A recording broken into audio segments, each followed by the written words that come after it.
भोपाल से बड़ी खबर है। विधानसभा के शीतकालीन सत्र की अधिसूचना जारी हो गई है। 18 से 21 दिसंबर तक चलेगा 16वीं विधानसभा का पहला सत्र। 18 और 19 दिसंबर को विधायकों का शपथ ग्रहण होगा। 20 दिसंबर को विधानसभा अध्यक्ष का निर्वाचन किया जाएगा।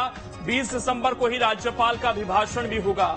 21 दिसंबर को शासकीय कार्य पर होगी चर्चा। राज्यपाल के अभिभाषण पर, कृतज्ञता प्रस्ताव पर भी चर्चा होगी।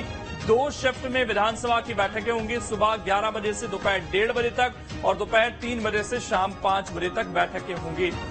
गौरव हमारे साथ इस वक्त जुड़ गए हैं ज्यादा जानकारी के साथ। गौरव, विस्तार से बताइए अधिसूचना के बारे में, क्या कुछ रहेगा इन दिनों में जो विधानसभा का ये पहला सत्र होने जा रहा है।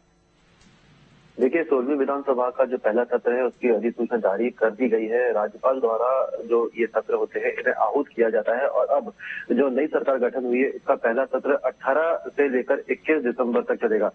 इसमें बताना चाहूंगा कि इसमें कई तरह की कार्रवाइयां देखने को मिलेंगी, जिसमें सबसे अहम जो है वो अध्यक्ष का निर्वाचन भी होना है, क्योंकि प्रोटेम स्पीकर बनाए गए हैं गोपाल भार्गव और वो तमाम जो विधायक हैं उनको शपथ दिलवाएंगे। शपथ दिलवाने के बाद जो अध्यक्ष होता है उसका भी निर्वाचन होगा। 18 दिसंबर की बात करें तो इस दिन शपथ और प्रतिज्ञापन होगा, तो वहीं 19 दिसंबर की बात करें तो इस दिन भी शपथ दिलवाई जाएगी। 20 दिसंबर को सबसे अहम दिन होगा। इस दिन जो अध्यक्ष होता है उसका निर्वाचन यहाँ पे किया जाएगा और इसी दिन राज्यपाल का अभिभाषण होगा और राज्यपाल के अभिभाषण के बाद एक ज्ञापन प्रस्ताव होता है, उसको यहाँ पे उसको यहाँ पे प्रस्तुत किया जाएगा। तो वही 21 दिसंबर जो आखिरी तारीख होगी, आखिरी दिन होगा इस कार्रवाई का, उस दिन शासकीय कार्य किए जाएंगे और राज्यपाल के अभिभाषण पर जो प्रस्ताव होता है उस पर चर्चा की जाएगी। तो 3 दिन का जो ये पूरा सत्र है ये चलने वाला है और ये पहला सत्र इस सरकार का होगा। तो 11 बजे से लेकर दिन के 1:30 बजे तक और दिन के 3 बजे से लेकर शाम 5 बजे तक इसके दिनों में ये बैठकें चलेंगी। सबसे महत्वपूर्ण जो इस बार है वो अध्यक्ष का निर्वाचन होने वाला है। कहा जा रहा है नरेंद्र सिंह तोमर इस बार अध्यक्ष बनाए जाएंगे। अभी प्रोटेम स्पीकर गोपाल भार्गव बनाए गए हैं। पहले दिन जो विधायकों को शपथ दिलवाई जाती है वो प्रोटेम स्पीकर दिलवाते हैं और उसके बाद फिर वहां पे निर्वाचन होता है अध्यक्ष का।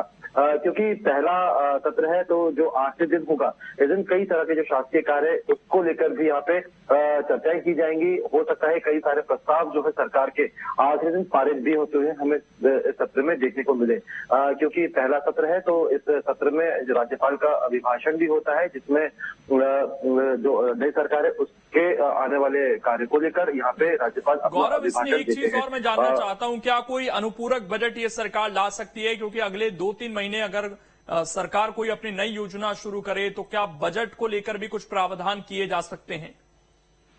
देखिए, अनुपूरक बजट को लेकर अभी जो शेड्यूल है उसमें कुछ भी साफ तौर पर नहीं कहा गया है, लेकिन अगर बजट को लेकर, सरकार के बजट को लेकर अगर कहीं कुछ कमी होती है या लगता है कि सरकार को और पैसे की जरूरत है काम काज के लिए, कार्य के लिए, तो ऐसी स्थिति में अनुपूरक बजट लाया जाता है। अनुपूरक बजट के लेकर अभी फिलहाल कोई जानकारी नहीं है, लेकिन अगर इसकी जानकारी होती है तो इसकी जानकारी पहले एक जानकारी और मैं गौरव आपसे चाहता हूं, वो है जो विधानसभा के डेप्यूटी स्पीकर होंगे उसको लेकर कांग्रेस जब सरकार में आई थी तो धारणा बदली थी, क्योंकि पहले अमूमन वो विपक्ष के ही हुआ करते थे।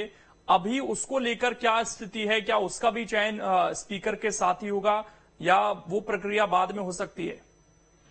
देखिए, मध्य प्रदेश के इतिहास की बात करें तो कई बार डेप्यूटी स्पीकर हमारे मध्य प्रदेश में देखने को मिले हैं, लेकिन इस बार की अगर हम बात करें तो 16वीं विधानसभा में डेप्यूटी स्पीकर के पद को लेकर अभी भी कुछ भी तय नहीं हो पाया है। हालांकि कांग्रेस इसको लेकर क्या प्रतिक्रिया देती है और सरकार इस पर क्या एक्शन लेती है वो देखने वाली बात होगी। लेकिन फिलहाल अगर हम देखें तो जो ये पहला सत्र बुलाया गया है 18 तारीख से लेकर 21 तारीख तक का, इसमें जो अध्यक्ष होगा उसका चयन किया जाएगा और फिर उनका चयन करने के बाद उनका शपथ समारोह भी यहाँ पर देखने को मिलेगा। आपका जुड़ने के लिए और जानकारी देने के लिए। तो ये सत्र की अधिसूचना जारी हो गई है, वो तस्वीर हम आपको दिखा रहे हैं, वो कॉपी भी दिखा रहे हैं, जिसमें पूरी डिटेल इसकी दी गई है और सारे विधायकों के शपथ ग्रहण होंगे 230 और इसके अलावा आपको बता दें कि विधानसभा अध्यक्ष का निर्वाचन भी हो जाएगा इसी सत्र में। उज्जैन से बड़ी खबर है। अवैध रूप